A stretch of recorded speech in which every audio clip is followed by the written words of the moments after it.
Okay, it's been a half an hour and we are going to do some stretch and folds.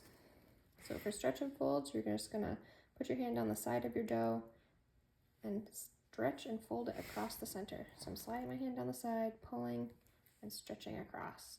So your dough's gonna be really sticky. You might wanna add some oil to your hands. And you're gonna do that all the way around. So, stretching and folding.